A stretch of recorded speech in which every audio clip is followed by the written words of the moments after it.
നമ്മൾ ഇന്ത്യയിലെ ജനങ്ങൾ ഇന്ത്യയെ ഒരു പരമാധികാര സോഷ്യലിസ്റ്റ് മതനിരപേക്ഷ ജനാധിപത്യ റിപ്പബ്ലിക്കായി സംവിധാനം ചെയ്യുന്നതിലും ഭാരതത്തിലെ എല്ലാ പൗരർക്കും സാമൂഹികവും സാമ്പത്തികവും രാഷ്ട്രീയവുമായ നീതി, ചിന്ത, ആശയാവിഷ്കാരം, വിശ്വാസം, ഭക്തി, ആരാധന എന്നിവയ്ക്കുള്ള സ്വാതന്ത്ര്യം, സ്ഥാനമാനങ്ങൾ, അവസരങ്ങൾ എന്നിവയിലുള്ള സമത്വം എന്നിവ ഉറപ്പുവരുത്തുന്നതിനും വ്യക്തിയുടെ അന്തസ്സും രാഷ്ട്രത്തിന്റെ ഐക്യവും അഖണ്ഡതയും ഉറപ്പുവരുത്തുന്ന സാഹോദര്യം എല്ലാവരിലും വളർത്തുന്നതിലും ദൃഢനിശ്ചയം ചെയ്തുകൊണ്ട് നമ്മുടെ ഭരണഘടനാ സഭയിൽ വെച്ച് 1949 നവംബറിന്റെ ഈ 26-ാം ദിവസം ഈ ഭരണഘടനയെ അംഗീകരിക്കുകയും നിയമമാക്കുകയും നമുക്കായി തന്നെ സമർപ്പിക്കുകയും ചെയ്യും.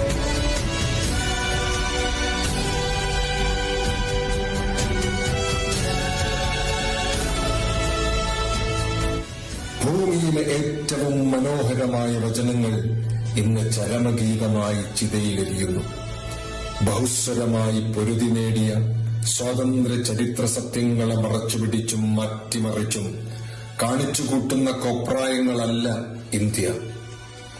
ഫാഷിസം ഭയക്കുന്ന ചരിത്രം വെറുപ്പുകൊണ്ട് മായ്ച്ചുകളയാൻ പറ്റാത്ത ജ്വലിക്കുന്ന യാഥാർത്ഥ്യമാണ്. അത് വർത്തമാനത്തോട് സംസാരിച്ചുകൊണ്ടിരിക്കും. ശരിയായ ചരിത്രമാണ് വർത്തമാനത്തിന്റെയും ഭാവിയുടെയും ഇന്ധനം. അതുതന്നെയാണ് സകല അധിനിവേശങ്ങളെയും അട്ടിപ്പായിക്കാനുള്ള മാർഗവും. ചരിത്രം നഷ്ടപ്പെട്ടവരായി ചുരുങ്ങിപ്പോവാതെ പറഞ്ഞുകൊണ്ടേയിരിക്കുക. ഓർക്കുക, ഓർമ്മയാണ് ജീവിതം, ഓർമ്മയാണ് പ്രതിരോധം.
ശക്തി